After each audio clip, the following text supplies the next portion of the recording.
Shalom semuanya. Apa kabar? Saya yakin dan percaya kita semua berada dalam keadaan yang baik dan sehat. Tidak kira walau dimanapun kita berada, karena ada Allah, ada Bapa yang sentiasa memelihara kita dengan baik. Ada amin semuanya. Haleluya. Mari sebelum kita memulakan ibadah online kita panggil, kita ajak rakan-rakan kita yang lain, keluarga-keluarga kita lain. Mari kita sama-sama beribadah bersama dan kita bersatu di dalam doa kita pada minggu ini. Okey, sebelum kita memulakan ibadah online kita, mari saya ajak kita semua berkumpul dan bersatu di dalam doa. Mari kita berdoa. Haleluya. Bapa yang di syurga, terpujilah nama-Mu Tuhan. Kami mengucap syukur Bapa karena pagi ini kami dapat bangun Bapa dengan keadaan yang baik, dengan keadaan tubuh yang sehat Tuhan. Kami mengucap syukur Bapa karena kami dapat berkumpul bersatu dan beribadah bersama walaupun secara online. Namun kami yakin Bapa, kuasa-Mu tidak terbatas karena Engkau adalah Allah yang sentiasa berserta dengan kami Tuhan. Kemanapun kami melangkah pada hari ini Tuhan, tuntunlah kami Bapa.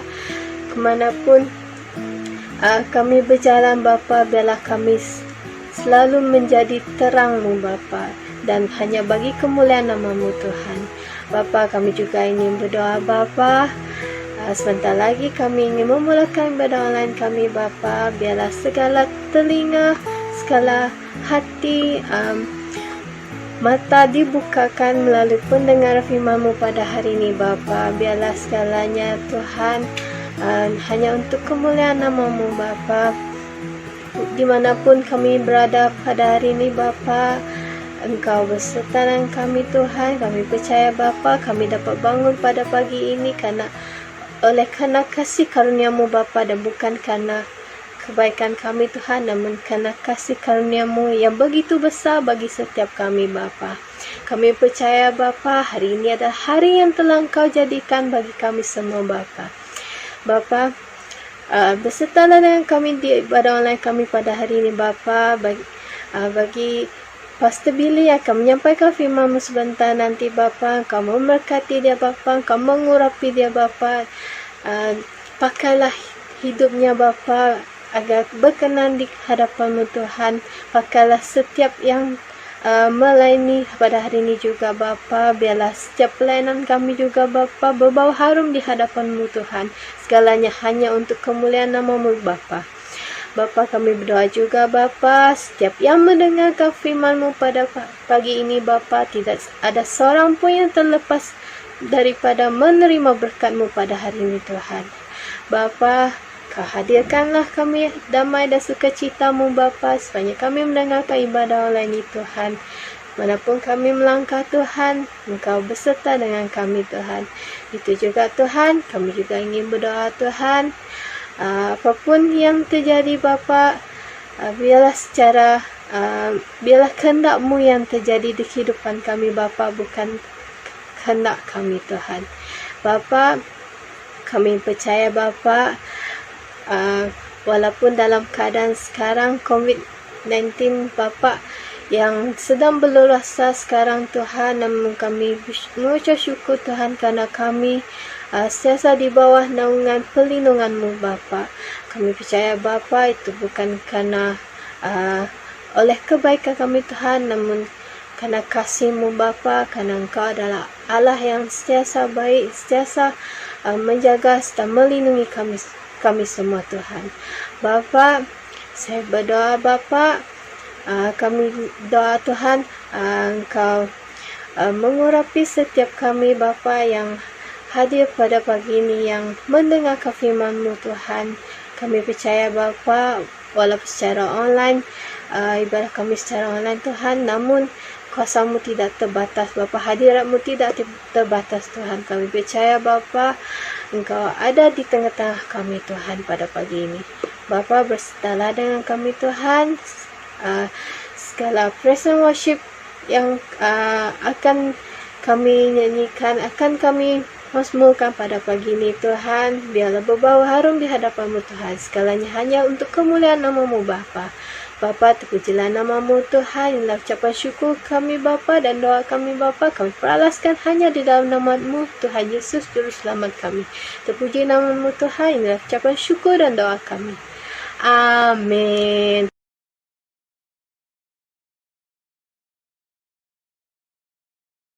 Shalom jemaat Tuhan yang dikasihi sekalian, apa kabar semua? Saya berharap kalian semua dalam keadaan yang sihat dan syukur kepada Tuhan.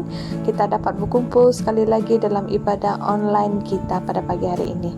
Ya, jadi kita bersyukur pada Tuhan atas penyertaan Tuhan sepanjang hari-hari yang sudah. Walau apapun yang telah kita lalui, Tuhan tidak pernah meninggalkan kita dan sentiasa menyertai kita. Jadi pada pagi hari ini sebagai tanda ucapan syukur kita pada Tuhan, mari kita naikkan lagu pujian dan penyembahan pada Tuhan. Dan lagu pujian yang pertama yang akan kita naikkan adalah Denganmu Tuhan.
Puji Tuhan. Ya, jadi sebentar lagi kita akan mendengar sabda firman Tuhan. Jadi sebelum kita mendengar sabda firman Tuhan yang akan disampaikan oleh hambanya, mari kita naikkan lagu penyembahan ini yang bertajuk Bukti Kebesaran-Mu.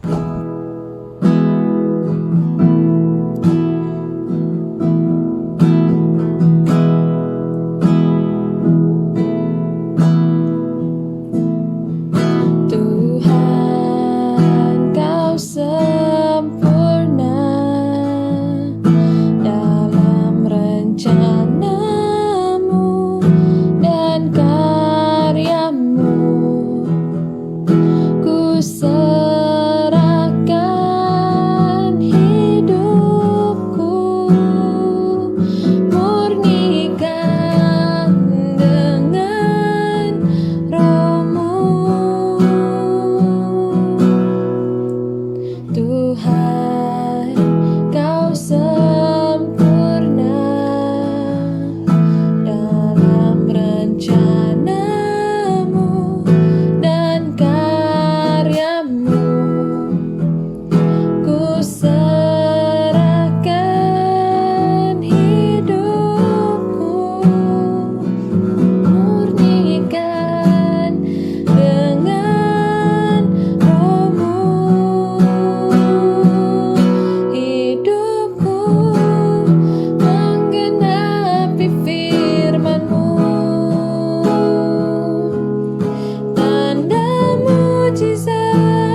Shalom dan selamat pagi jemaat Tuhan yang saya kasihi di dalam nama Tuhan kita Yesus Kristus. Pagi ini kita berada di minggu yang kedua bulan March. Dan untuk pengetahuan jemaat Tuhan yang saya kasihi, tema besar kita di sepanjang bulan March ini adalah penjangkauan dan pemuridan. Namun tema khusus kita untuk minggu yang kedua ini adalah menjadi bejana Allah untuk tujuannya. Sebelum kita mendalami firman Tuhan pada pagi ini, sebelum kita belajar daripadanya, sebelum kita menikmati makanan rohani yang telah disediakan, ayo saya mengajak kita untuk mempersiapkan hati kita, mempersiapkan pikiran kita, dan kita datang kepada Tuhan di dalam doa, dan saya yang akan pimpin kita. Bapa, kami bersyukur buat kebaikan-Mu, perlindungan-Mu, kemurahan-Mu, pemeliharaanmu di dalam kehidupan kami di hari-hari yang lalu, sehingga pada pagi ini kami dapat bersekutu bersama-sama, beribadah bersama-sama secara online. Bapa, kami telah pun mengangkat pujian dan penyembahan kami, dan sebentar lagi kami akan mulai menikmati makanan rohani. Kami akan mulai belajar daripada sabda firman-Mu. Kami mohon Roh Kudus-Mu yang akan mengurapi hamba, membicarakan firman-Mu, dan biar kehendak-Mu saja yang dinyatakan. Dan hamba berdoa juga, Roh Kudus-Mu yang akan memberi hikmah dan pengertian buat jemaat-Mu yang mendengar, supaya semua orang pada pagi ini akan diperkuatkan, akan diperteguhkan, akan diperdamaikan, malah hidup mereka akan diubah setelah mendengar dan belajar daripada sabda firman-Mu. Akhir sekali kami mohon agar kami semua diberi kekuatan untuk menjadi pelaku firman-Mu, sehingga firman-Mu itu hidup di dalam diri kami, benar-benar mengimpak kehidupan kami. Terpujilah nama-Mu Bapa, di dalam nama Tuhan Yesus kami berdoa. Amin. Nah, jemaat Tuhan yang saya kasihi, apakah arti bejana itu? Kita seringkali mendengar perkataan itu disebutkan di dalam khotbah-khotbah hamba Tuhan, malah di dalam lagu-lagu rohani kita mendengar perkataan bejana itu seringkali diungkapkan. Di dalam bahasa Inggris, bejana berarti vessel, ataupun sinonimnya ianya adalah alat yang dipakai Tuhan. Di dalam kehidupan kita sebagai orang Kristen ada 3 hal yang terjadi. Yang pertama sekali, kita dicari dan dibawa pulang ke jalan yang benar. Yang kedua, kita dibentuk dan kita dipulihkan. Dan yang ketiga, kita akan dipakai dan diutus. Disinilah perkataan bejana itu memainkan peranannya di level yang ketiga, di peringkat yang ketiga ini. Apabila kita akan dipakai dan diutus Tuhan menjadi bejananya, kita orang Kristen yang sungguh-sungguh ada di dalam Tuhan adalah bejananya Tuhan. Tidak ada seorang pun yang terkecuali. Kita ini adalah milik Tuhan. Kita ini telah dibentuk Tuhan, dan kita akan dipakai Tuhan. Dan di sepanjang khotbah kita pada pagi ini, saya akan menguraikan kebenaran firman Tuhan. Dan saya berharap ianya akan membuka atau menukar ataupun memperbaharui akal budi kita. Nah, jemaat Tuhan, seperti saya katakan pada awal tadi ya, tema khusus ataupun tema khotbah kita untuk minggu yang kedua ini ialah menjadi bejana Allah untuk tujuannya, yang diambil daripada Keluaran pasal yang ke-6 ayat yang kedua hingga ayat yang ke-13 terjemahan baru ya. Dan saya akan membacakan firman Tuhan itu untuk kita semua. Maka itu saya mohon kita untuk fokus di screen ataupun lihat Alkitab masing-masing, baik daripada bentuk naskah buku ataupun daripada apps elektronik. Sila rujuk kepada Keluaran pasal yang ke-6 ayat 2 hingga ayat yang ke-13, dan saya akan membacakan untuk kita daripada terjemahan baru. Baiklah, ayat yang kedua. Selanjutnya berfirmanlah Allah kepada Musa, "Akulah Tuhan, aku telah menampakkan diri kepada Abraham, Ishak dan Yakub sebagai Allah yang Maha Kuasa. tetapi dengan namaku Tuhan, aku belum menyatakan diri. Bukan saja aku telah mengadakan perjanjianku dengan mereka untuk memberikan kepada mereka tanah Kanaan, tempat mereka tinggal sebagai orang asing, tetapi aku sudah mendengar juga orang Israel yang telah diperbudak oleh orang Mesir. Dan aku ingat kepada perjanjianku, ayat yang ke-6, sebab itu katakanlah kepada orang Israel, akulah Tuhan. Aku akan membebaskan kamu dari kerja paksa orang Mesir, melepaskan kamu dari perbudakan mereka, dan menebus kamu dengan tangan yang teracung dan dengan hukuman-hukuman yang berat. Aku akan mengangkat kamu menjadi umatku, dan aku akan menjadi Allahmu, supaya kamu mengetahui bahwa akulah Tuhan. Sekali lagi ayat itu diulang, akulah Tuhan, ya, Allahmu yang membebaskan kamu dari kerja paksa orang Mesir.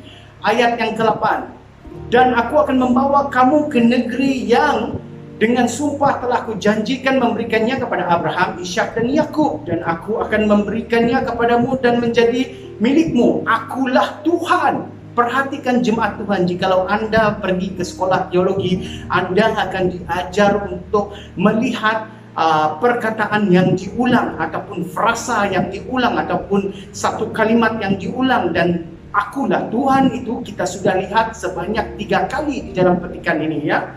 Dan di ayat yang ke-9, lalu Musa mengatakan demikian kepada orang Israel, tetapi mereka tidak mendengarkan Musa karena mereka berputus asa dan karena perbudakan yang berat itu. Kemudian Tuhan berfirman kepada Musa, pergilah menghadap, katakanlah kepada Firaun, raja Mesir, bahwa ia harus membiarkan orang Israel pergi dari negerinya. Tetapi Musa berkata di hadapan Tuhan, orang Israel sendiri tidak mendengarkan aku.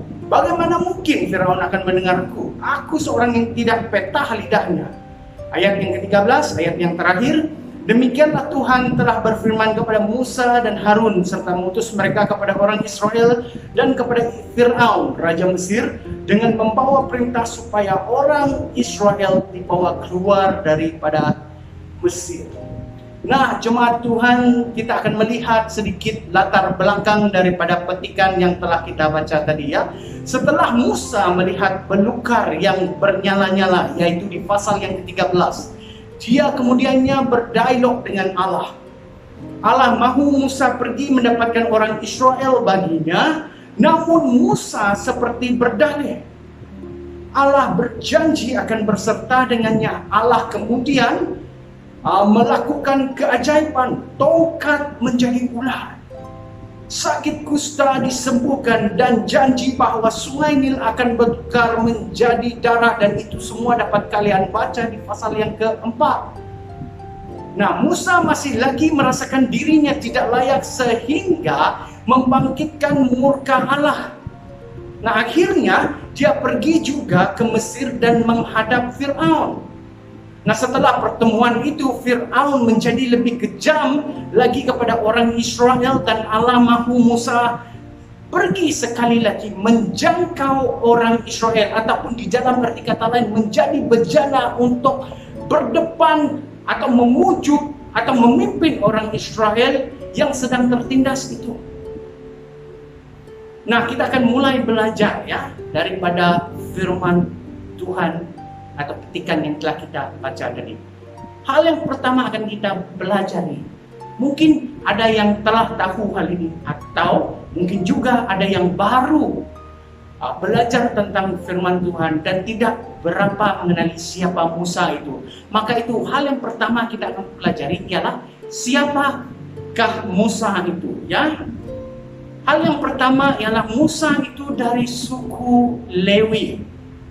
Dia dibesarkan oleh putri Firaun setelah dia dibiarkan mengalir di sepanjang sungai Nil itu, sehingga putri Firaun melihatnya dan mengambilnya sebagai anak angkat. Dan Musa dibesarkan sebagai bangsawannya, dibesarkan dengan keadaan yang baik berbanding orang sebangsanya. Oke? Dan walaupun Musa ini kita lihat sebagai seorang tokoh di perjanjian lama, ya, namun seperti kebanyakan tokoh-tokoh lain, mereka juga punya kisah silam. Itu juga bermaksud bahwa Musa tidak terkecuali. Musa membunuh karena mempertahankan bangsanya. Dan apabila Musa membunuh pengawal Firaun itu karena menyiksa bangsanya yang original, Firaun menjadi marah kepada Musa dan mencarinya. Akhirnya Musa melarikan diri dan berkawin dengan Zipora. Nah, Musa juga pernah mengambil atau berkawin dengan seorang perempuan Kush, ya. Dan Musa menerima panggilan di usia 80 tahun.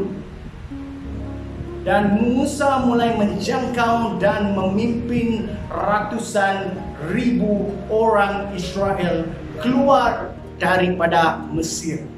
Maka itu ada sebuah kitab yang bernama Keluaran, di dalam Perjanjian Lama, dan petikan yang kita baca tadi juga adalah kitab Keluaran. Dan yang akhir sekali yang harus kalian tahu, bahwa Musa walaupun dia hebat, walaupun kisahnya sangat luar biasa, walaupun dia menulis 5 buah kitab di Perjanjian Lama, namun kalian harus tahu bahwa Musa tidak pernah menginjak kakinya di dalam tanah perjanjian. Musa mati di pergunungan Nebo pada tahun 2015. Saya diberkati Tuhan dengan sebuah pengalaman yang luar biasa yang tidak pernah saya bayangkan, yaitu kesempatan untuk ke tanah perjanjian. Saya dapat mengikuti mereka ke Holy Land, dan salah satu tempat yang dilawati ialah Pergunungan Nebo, di mana mayat Musa dikatakan ditanam di situ. Dan di Pergunungan Nebo kalian boleh melihat tanah perjanjian di hadapan sana. Dan saya berpikir, wow, Musa gone so much already. He gone through so much thing. Dia telah melalui banyak perkara. Sayang sekali dia tidak berkesempatan untuk melihat hasil daripada pelayanannya. Itu yang pertama. Setelah 40 tahun pusing situ, setelah dikejar oleh Firaun, diancam bunuh olehnya, namun di penghujung pelayanan Musa, dia tidak sempat melihat hasil daripada apa yang dia lakukan. Malah dia tidak sempat menginjak tanah perjanjian itu sendiri. Jemaat Tuhan yang saya kasihi, dia memberikan diri saya pelbagai perspektif. Namun seperti yang seringkali ayah saya sendiri katakan, menjadi dorongan untuk kita semua, pastikan kita semua yang ada mendengar pada pagi ini, yang ada beribadah bersama pada pagi ini, pastikan kita semua sempat dan dapat menginjak kerajaan surga suatu hari nanti, karena iman kita yang ada di dalam Yesus Kristus. Amin. Nah, kita kembali kepada khotbah kita. Itulah Musa, ya. Itulah Musa. Dan hal yang kedua yang akan kita pelajari pada pagi ini, apakah yang dapat kita pelajari daripada petikan tadi? Itu adalah lesson number 2 pagi ini. Apakah yang dapat kita pelajari daripada petikan yang telah kita bacakan tadi? Yang pertama sekali, ya, di ayat yang kedua dan ketiga, Allah memperkenalkan dirinya sebagai Yahweh kepada bangsa Israel. Benar, Allah telah memperkenalkan dirinya kepada Abraham, Ishak dan Yakub. Namun Allah memperkenalkan diri kepada ketiga tokoh ini dengan gelaran ataupun dengan nama Allah yang Maha Kuasa. Namun kepada bangsa Israel, inilah kali pertama Allah memperkenalkan dirinya sebagai Yahweh, akulah Tuhan. Dan seperti apa yang dapat kita bacakan tadi, 3 kali Allah menekankan hal itu. 3 kali dia mengulang hal itu. Akulah Tuhan, akulah Tuhan, akulah Tuhan, yang bermaksud Yahweh. Dan yang kedua yang dapat kita pelajari daripada petikan tadi ialah Allah mahu menunaikan janji yang telah dibuatnya dengan leluhur bangsa Israel. Itu ada tercatat di dalam ayat yang keempat hingga ayat yang ke-8. Hal yang ketiga ialah orang Israel tertekan dan putus harapan. Itu di dalam ayat yang ke-9. Dan apa yang dapat kita pelajari daripada petikan tadi, hal yang keempat ialah Allah memerintahkan Musa menghadap Firaun, ayat yang ke-10. Namun Musa berdalih lagi di ayat yang ke-11.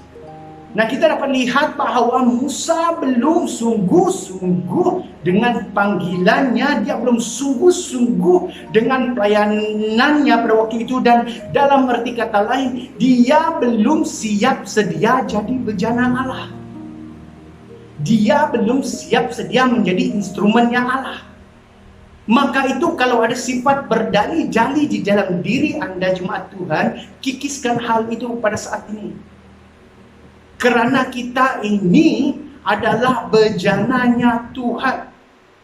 Dia punya hak untuk pakai kita bila-bila saja.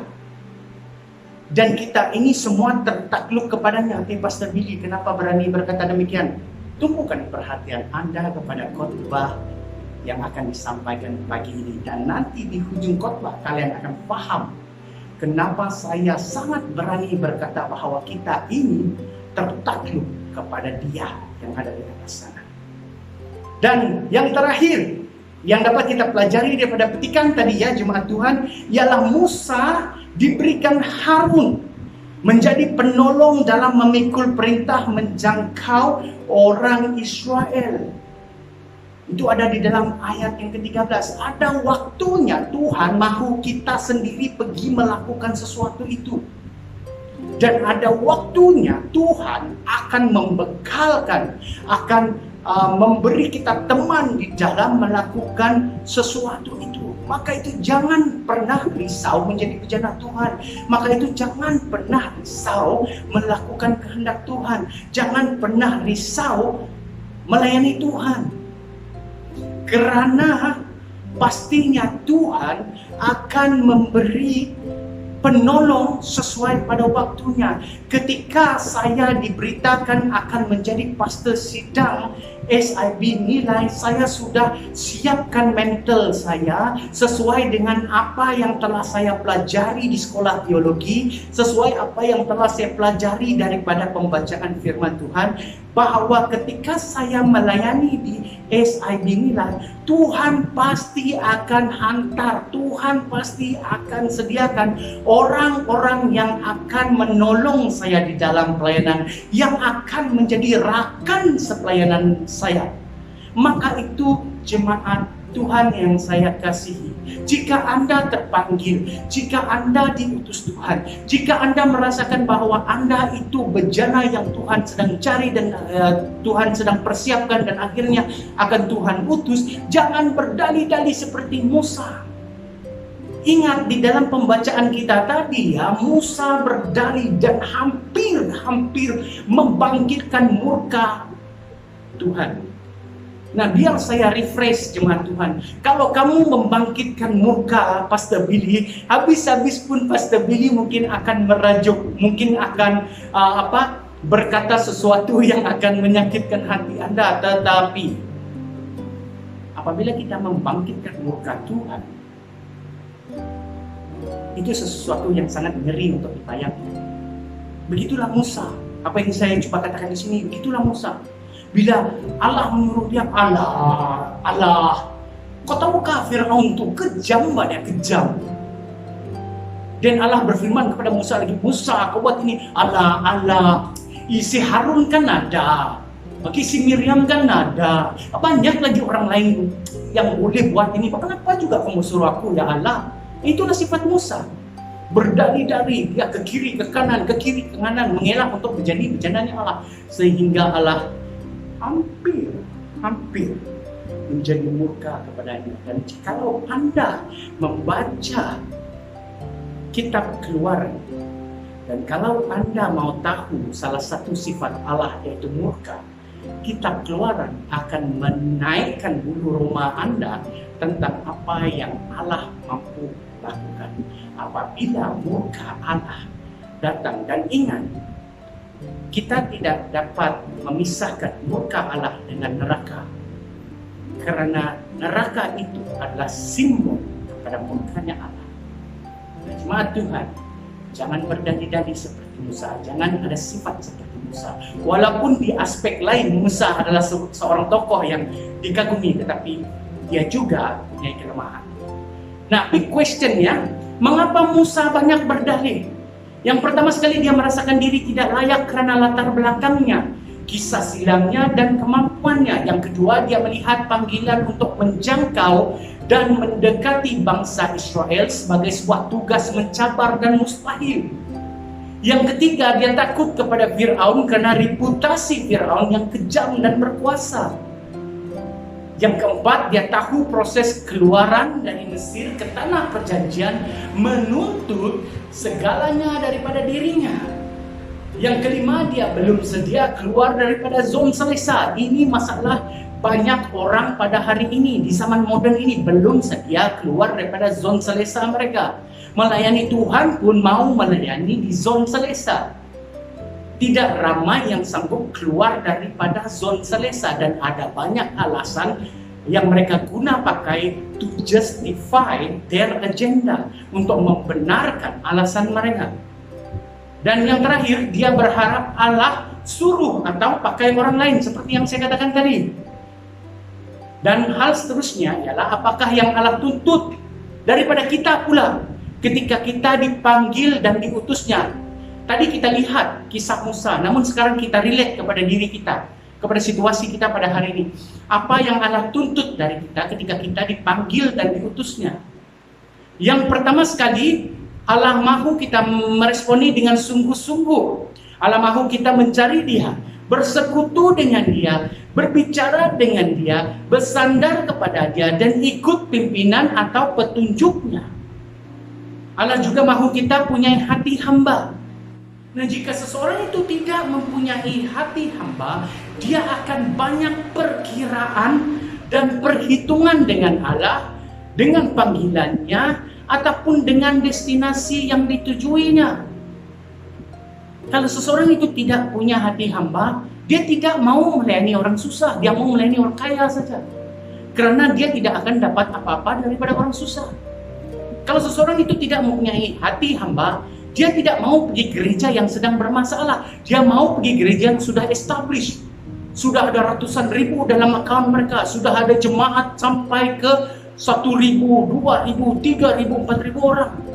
Kalau seseorang itu tidak punya hati hamba, apa saja pelayanan yang datang kepadanya, dia akan main pilih.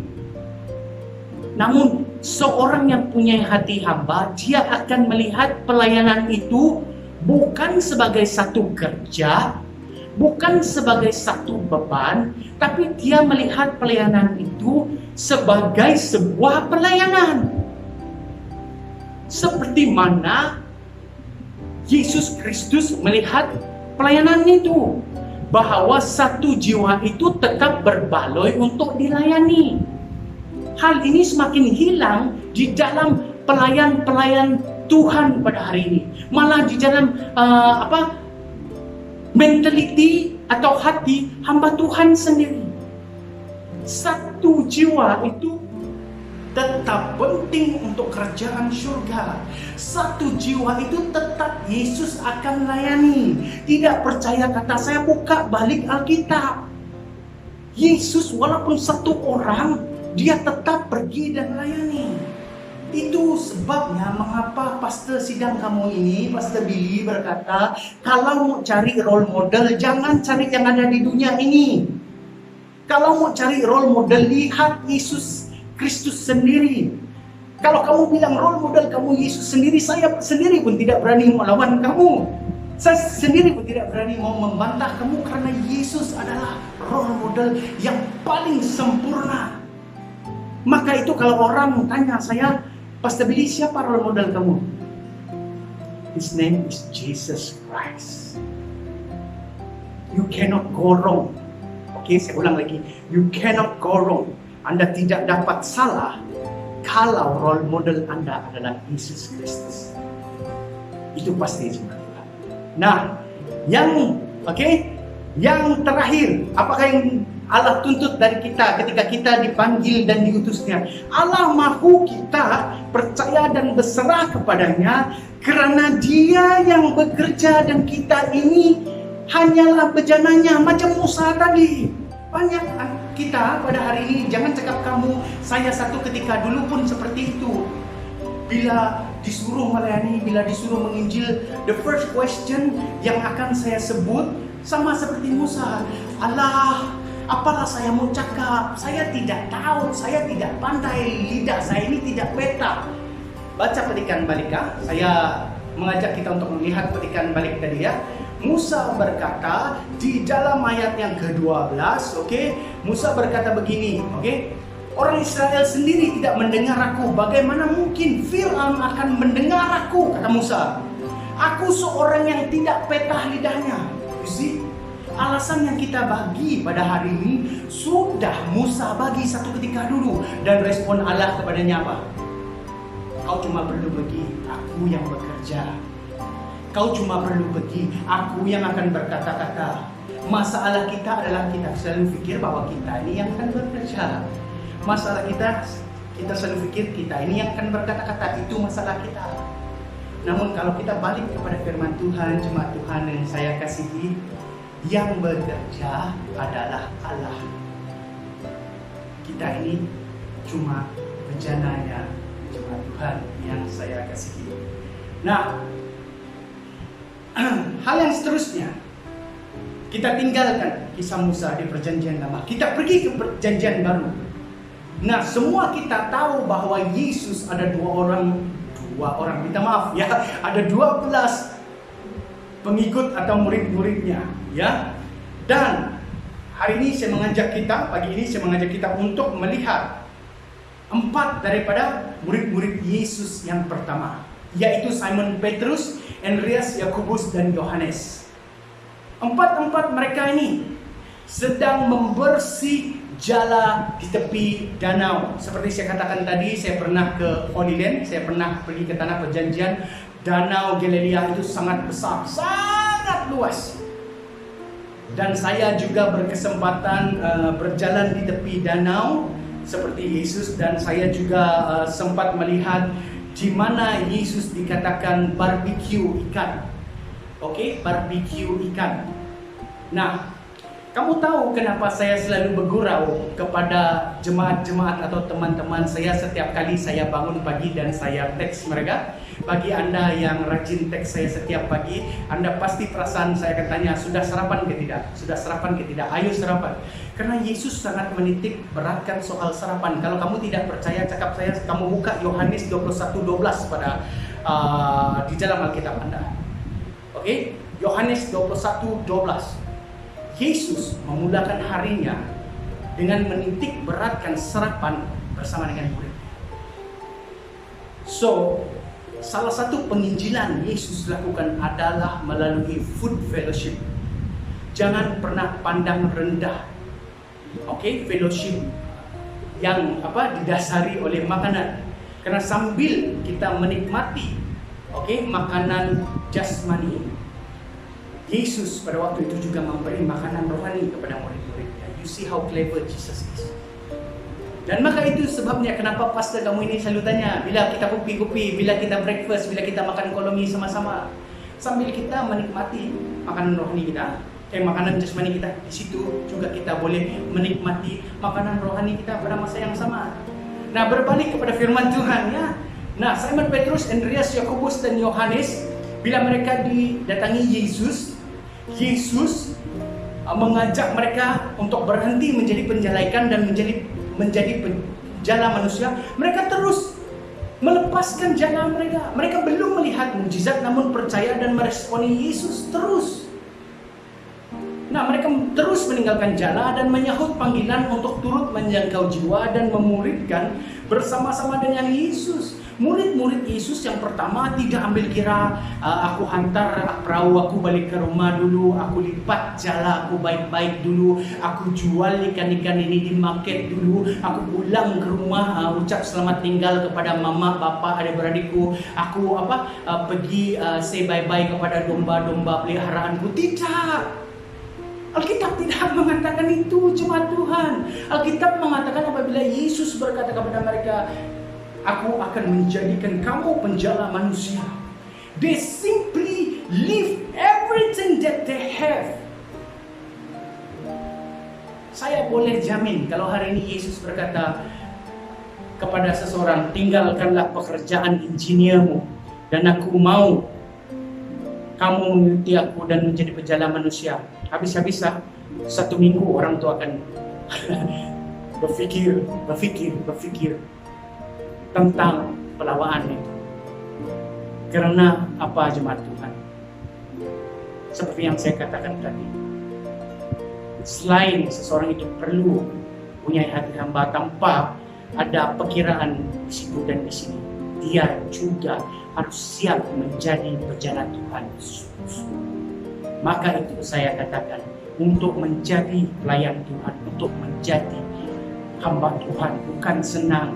Banyak orang pikir menjadi hamba Tuhan senang. Tidak cuma Tuhan. Saya boleh garanti kamu menjadi hamba Tuhan tidak senang.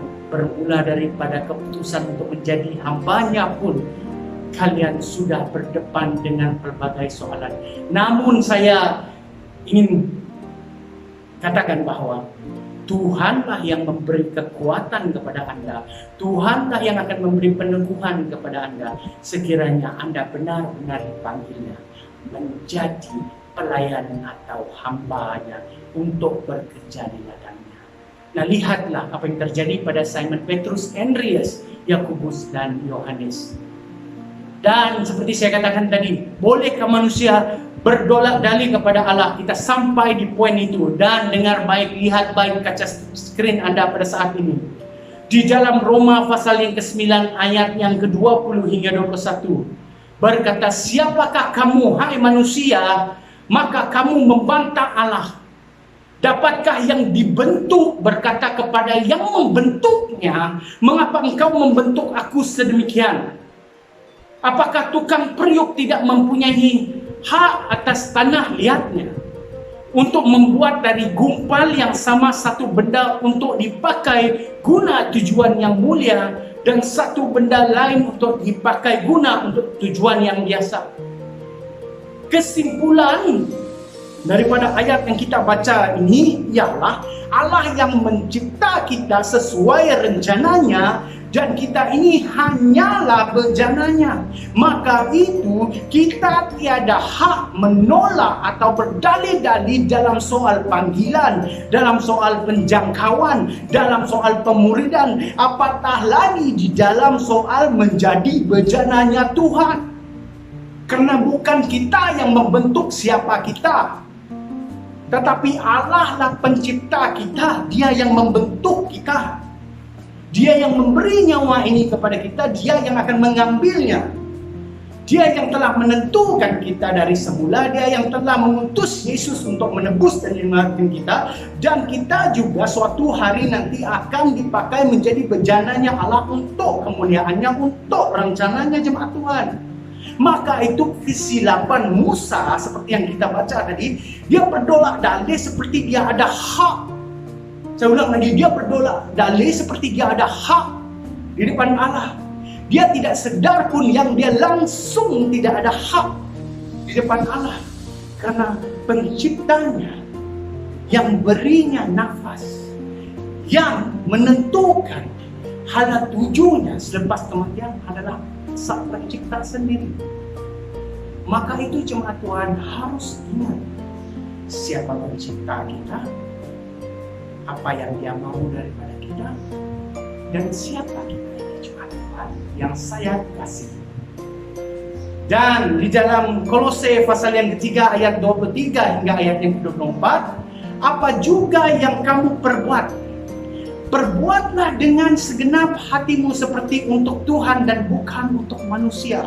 Kamu tahu bahwa dari Tuhanlah kamu akan menerima bahagian yang ditentukan bagimu sebagai upah. Kristus adalah Tuhan dan kamu adalah hambanya. Dan kesimpulannya daripada ayat ini ialah apabila Tuhan memanggil dan menyuruh kita melakukan sesuatu baginya, lakukanlah sebaik mungkin tanpa berkira, tanpa merungut atau tanpa berdalih-dalih. Ingat jemaat Tuhan, Dia tahu segala perkara karena Dia yang telah menentukan. Maka itu apabila kita telah menjadi bejana, jangan buat sesuatu itu untuk memuaskan hati Pastor Billy.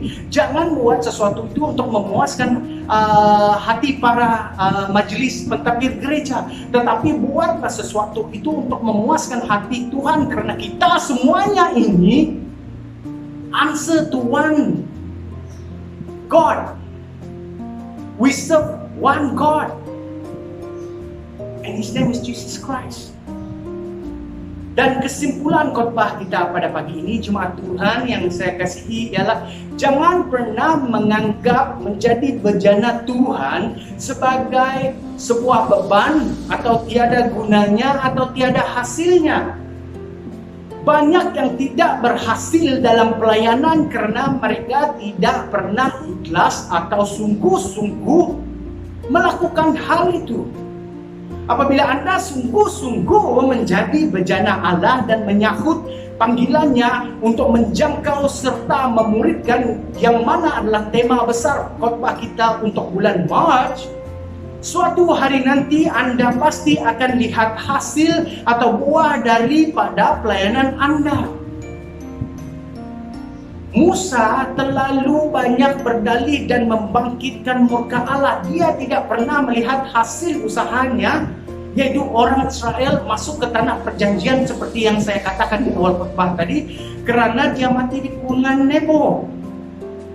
Maka itu tema khotbah kita untuk pagi ini, untuk minggu yang kedua ini tadi adalah menjadi bejana Allah untuk tujuannya. Kita harus ingat siapa yang memanggil kita. Kita harus ingat siapa yang merestorasikan kita. Kita harus ingat siapa yang akan mengutus kita. Dan kita harus ingat apa tujuan di sebalik semuanya itu. Doesn't matter how broken we are, kata orang putih. Tidak kira betapa hancurnya kita, berapa teruknya kita. Jemaat Tuhan yang saya kasihi, banyak tokoh di dalam Alkitab itu bukan orang-orang alim. Minta maaf. Banyak tokoh-tokoh di dalam Alkitab daripada perjanjian baru sampai ke daripada perjanjian lama sampai ke perjanjian baru, mereka punya kisah silam, mereka punya kelemahan mereka sebab mereka masih manusia. Pastor Billy ini pun masih manusia. Hamba-hamba Tuhan, pemimpin-pemimpin hebat, pemimpin besar yang ada di pusat kita juga adalah manusia biasa. Tokoh-tokoh yang ada di dalam Alkitab pun adalah manusia biasa. Namun Tuhan panggil, Tuhan bentuk, Tuhan transformasikan, dan akhirnya Tuhan pakai utus untuk kemuliaannya. Yang bekerja adalah Tuhan sendiri. Kita ini hanyalah bejananya Dia. Maka itu kita tiada hak untuk berkata kepada Tuhan, aku tak mau suruh Pastor Billy, aku tak mau suruh Brother Sam, aku tak mau suruh Sis Iviana, aku tak mau suruh Sis Vinilan, aku tak mau suruh Sis Alicia, aku tak mau suruh Sis Vivika. Kita tidak boleh bersifat begitu, jemaat Tuhan. Kita tidak boleh menjadi seperti Musa berdalih-dalih, kerana Allah yang telah merencanakan, Dia yang menentukan kita semua berfungsi dengan peranan masing-masing, tapi dengan satu purpose, dengan satu tujuan. To serve our God and to see His kingdom in heaven on earth. Saya ulang lagi, kita melayani Tuhan yang sama. Kita punya peranan yang berbeza. Namun tujuannya adalah untuk memperkembangkan kerajaan Tuhan yang ada di surga di bumi ini.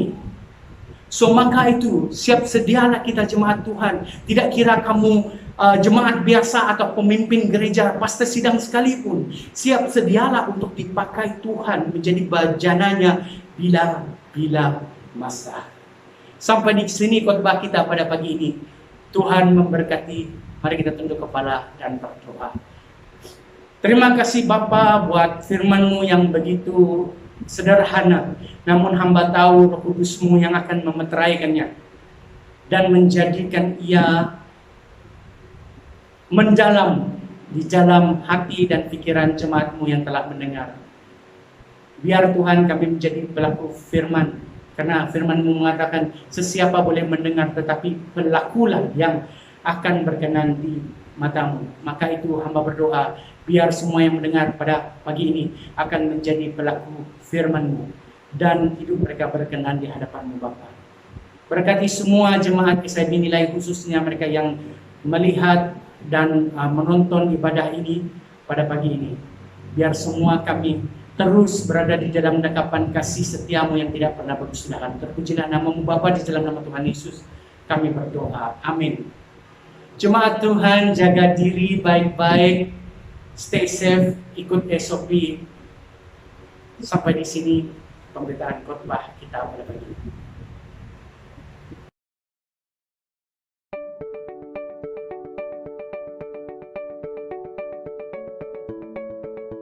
Hai, Shalom. So, kita sudah mendengarkan firman Tuhan sebentar tadi. Jadi, saat ini kita fokus untuk mendengarkan info gereja kita. Oke? So, info gereja kita yang pertama pada minggu ini adalah mengenai ibadah online kita. Oke, ibadah kita akan diteruskan lagi secara online di YouTube channel kita SIB Nilai sehingga tarikh yang akan diberitahu kelak. Oke?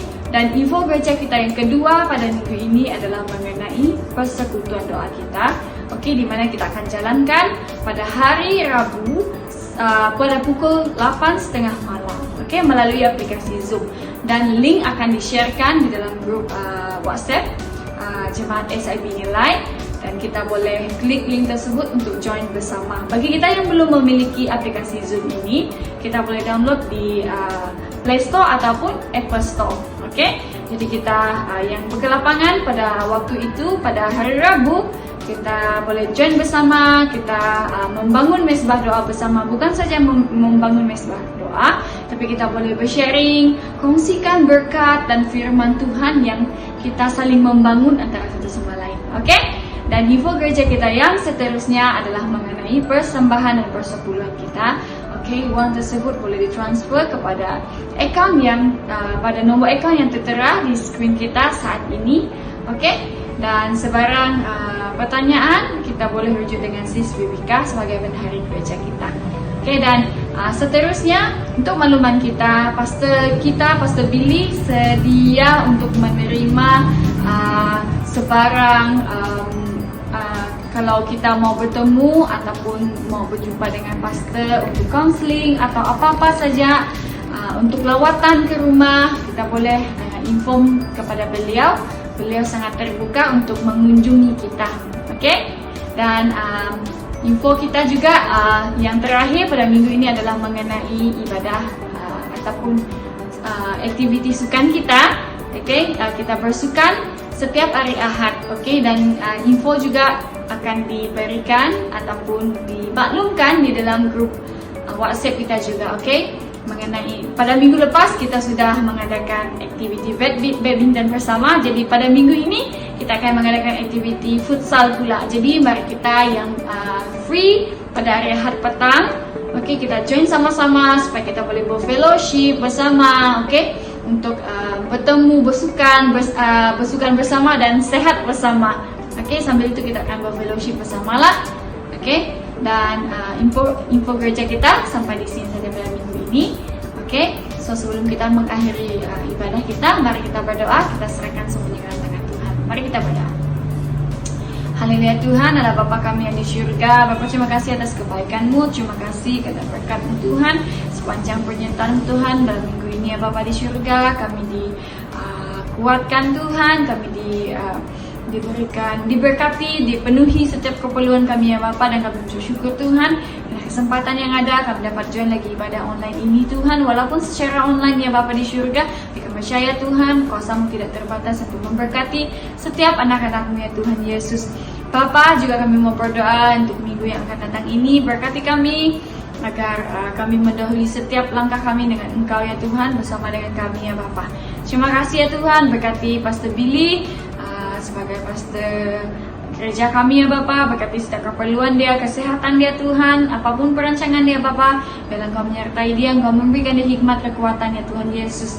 Nah Bapa, kami juga berdoa bagi jemaat-Mu SMP Nilai dimanapun mereka berada ya Tuhan, baik yang bekerja, baik yang sudah pulang ke kampung ya Tuhan Yesus, baik yang ada kelas online ya Bapa. Mari Tuhan Kau campur tangan, Kau memberkati mereka semua, Kau memberikan kami semua hikmat, pengertian Tuhan, agar kami mampu melakukan bahagian kami dengan kehendak-Mu dan pimpinan-Mu ya Bapa. Juga Tuhan kami mau berdoa untuk ibadah kami ini ya Tuhan, agar semuanya untuk kemuliaan nama-Mu ya Tuhan Yesus. Terima kasih ya Bapa di surga, terima kasih Yesus, berikan kami kesehatan yang baik dimanapun kami berada ya Bapa. Biarlah itu untuk kemuliaan nama-Mu ya Tuhan Yesus. Terima kasih Bapa, ini doa kami Tuhan, dalam nama Tuhan Yesus kami selalu berdoa dan mengucap syukur. Amin.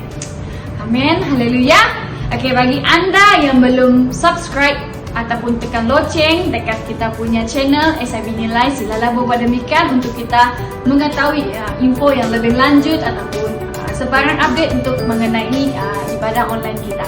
Oke? Bye! Tuhan Yesus memberkati. Jumpa Anda minggu depan.